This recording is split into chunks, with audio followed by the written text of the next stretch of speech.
How can somebody who's supposed to be the patron of our public health facilities, with all the attendant problems, for instance, Honorable Speaker, Kenyatta National Hospital, a national referral facility, has had cases of shortages of blood, test reagents, medicines, even patient food at times, Honorable Speaker.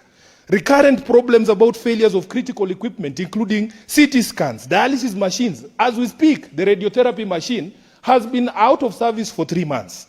Speaker, the person who's supposed to be the patron of Kenyatta has run away from Kenyatta and is now using police to take over Nairobi Hospital. He's telling us he's a patron of a private hospital. I am asking myself very many questions, Honorable Speaker. How is it possible for a head of state, a national government, to take over a private facility? So the questions that have been raised by Honorable Hamida require very serious answers, Honorable Speaker.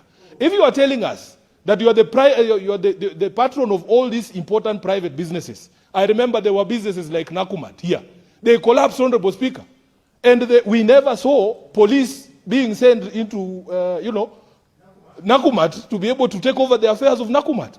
In fact, even at Kenyatta itself, with all these problems that we've listed, Honorable Speaker, when was the last time you had the board of Kenyatta being arrested and taken to court?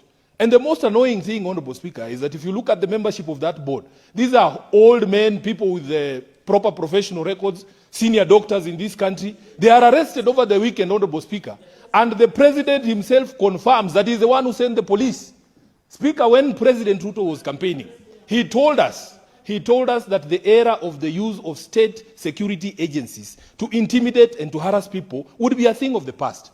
When he stands up and confirms his mambo ni matatu philosophy in handling of private disputes, we have a reason to worry. Which is why we continue to urge that, Honorable Speaker, this country can never be about shiny things. You are building as a railway.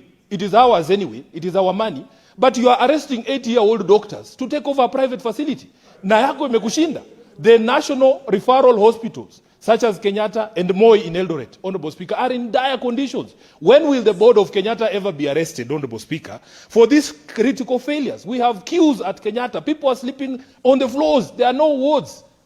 And then you go and tell us that you are the patron of a private facility and therefore you are going to take over it.